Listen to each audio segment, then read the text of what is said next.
Hey, what up, everybody? This is Steve Breach coming to you. I think a lot of people out there know and have read and watched and, just thought about the year John Cena had in 2012 was a very bad downer year. The first time in his career that he'd gone a whole calendar year without winning a championship. And even though he did have little highlights along the way, such as winning the Money in the Bank, everything that he basically did came down to failure, even not even be able to beat John Laurinaitis in the main event of a pay-per-view. I don't know, 2013, the year of John Cena. I think this is the big turnaround for him. It's not like he really took a drop down in the last year. He did, still become the face of the company, the guy that's on the cereal boxes, the lunch boxes, this, that, and the other, the backpacks and the posters. He still is the main man. He still was main eventing pay-per-views. Even though he was in the loser spot, even to Dolph Ziggler at TLC. A lot of big surprises that it didn't pay off. But with the Royal Rumble win already under his his hat, I think 2013 is going to turn around big time for him. He's going into the Elimination Chamber, Team Cena going up against the Shield. Who knows how that's going to play off? But there's no way in the world I really see John Cena taking the loss for his team right before the big showdown at WrestleMania in New York, New Jersey, WrestleMania 29, the MetLife Center.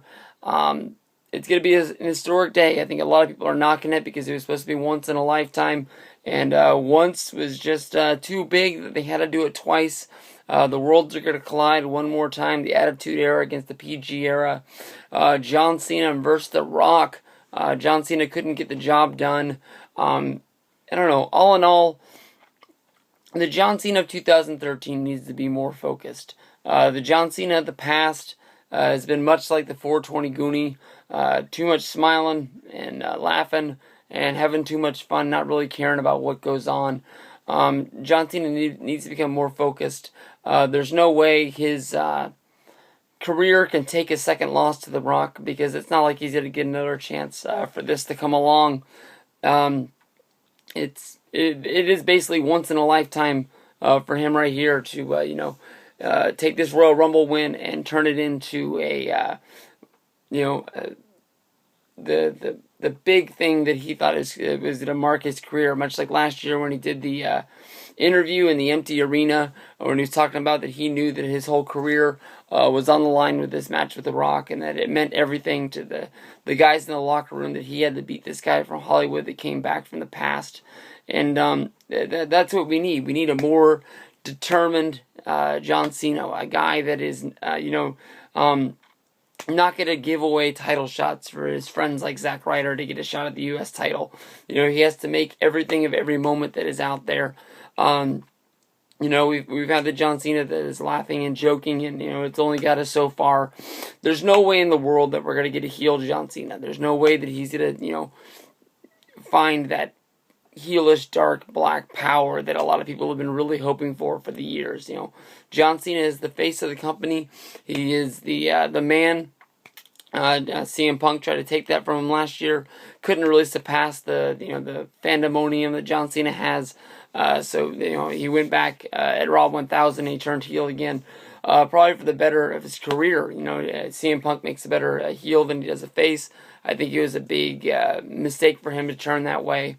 But for John Cena to beat The Rock, John Cena is gonna have to be determined. Much like when he came out and he did the one promo before WrestleMania last year, that was the Rock show or the concert, when they did their things at each other.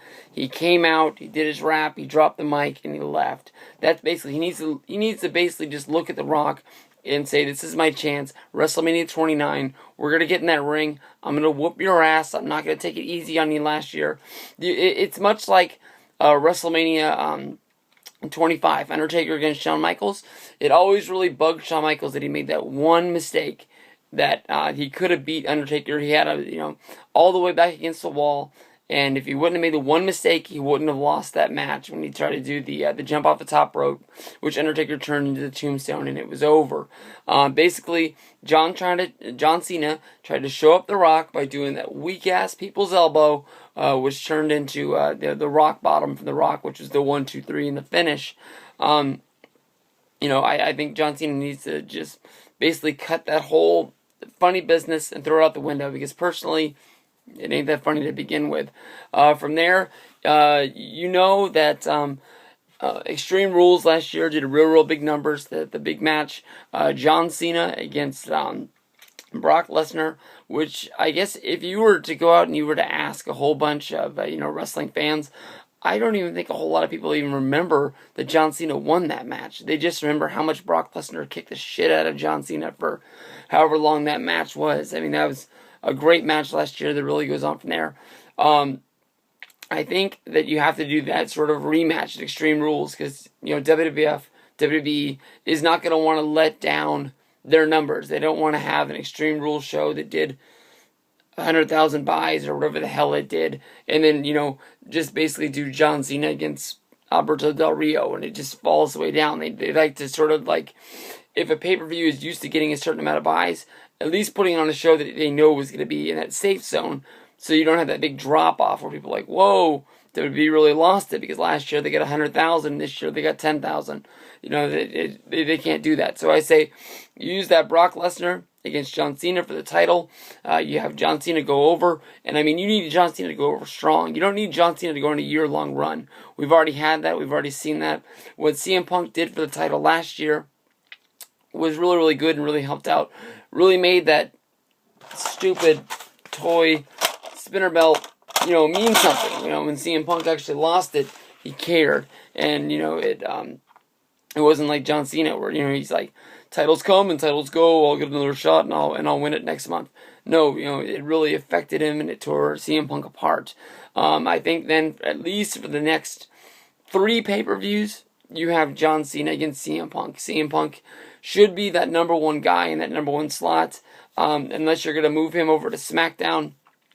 And I don't really want to see the title flip-flop month to month, because John Cena's run right now needs to be very memorable, needs to be very, historic, for the one fact of how long CM Punk had it last year, and John Cena couldn't get his hands on it. If this is going to be John Cena's year, he has to get his hands on that, and he needs to win it. Hopefully, after you run a program with CM Punk, you can put him up against a heel Randy Orton, and basically just, it's a match we've seen 1,000 times, but it's at least a match we haven't seen in a long time. From there, I don't really know what else you can really give us. All the other main eventer guys that are out there, Sheamus. We really haven't seen Ryback, but I think they're going to protect Ryback by moving him over to SmackDown, keeping him in that title picture over there. We haven't seen Wade Barrett in that picture in a long time. Wade Barrett's another guy that needs to be looked at in that sort of role.